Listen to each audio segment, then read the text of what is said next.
If I'm being honest, MIB International can be a great way to reintroduce a brilliant sci-fi movie series that has entertained us in the 90s and kept us going with their gross depiction of aliens and witty banter of Agent K and Agent J. But to be honest, they botched it. They botched this movie hard.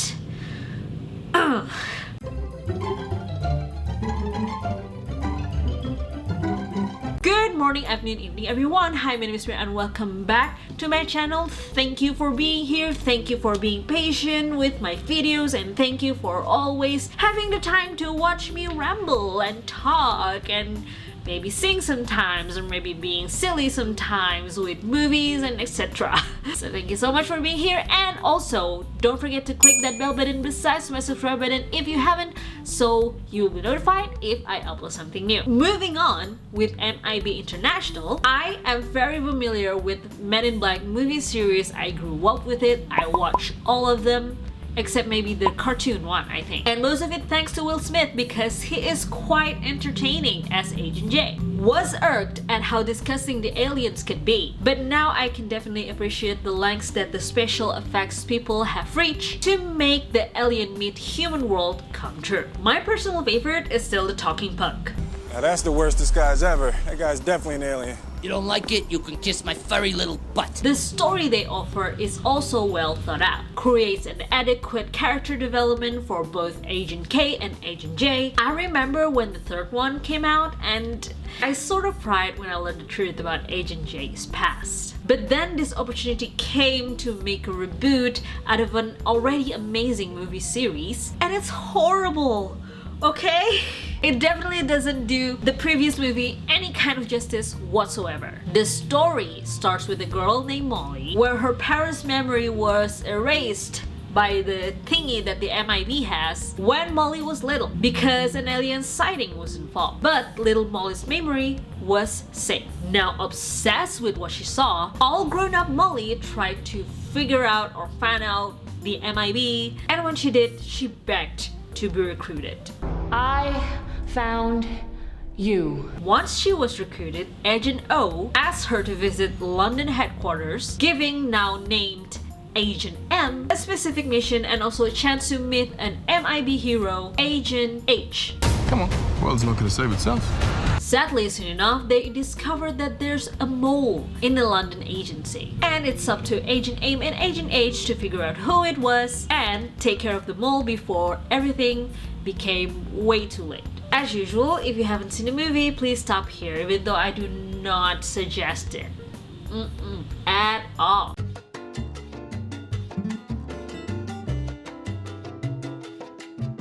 The beginning of the movie was already pretty odd for me. Molly is a kid and she encountered an alien life form that, even though it looks like a very bright doll, still an alien. But then she just set him free? What? I don't know. I just can't.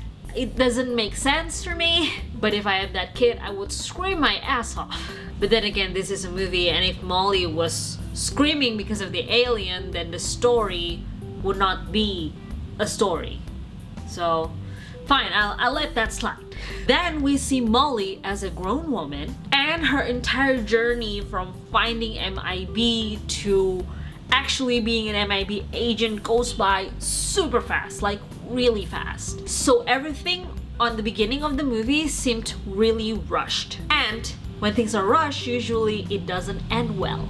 Everything seemed to slow down when the two main characters meet and the main conflict is introduced. But still, once everyone's character was shown, it is pretty obvious who is evil and who is good. So again, there's no really big surprise in store. The main attraction of MIB International is action and soft humor, and to be honest, the stars involved. They have some big names here, including Liam Neeson and Rebecca Ferguson. Sadly, they are completely underused since they are playing supporting characters, and one ended up as the main villain.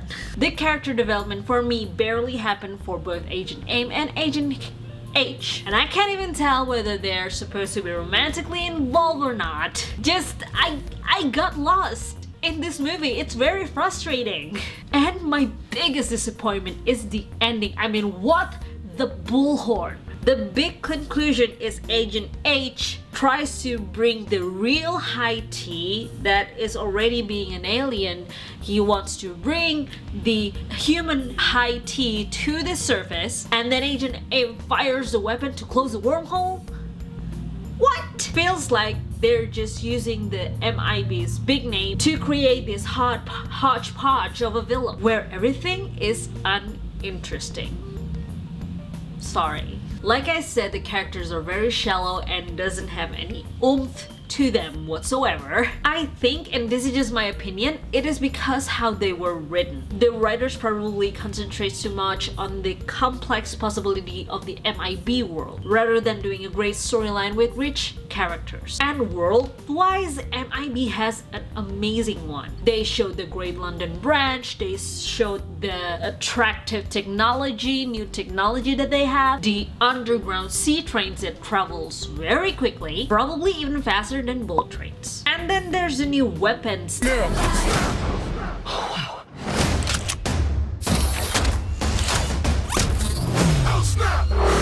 The new car that has its own scene with the big red button, resembling the epic scenes from the previous movies, and it's pretty nostalgic, but only slightly. The nostalgia they give didn't pan out because everything else was too horrible.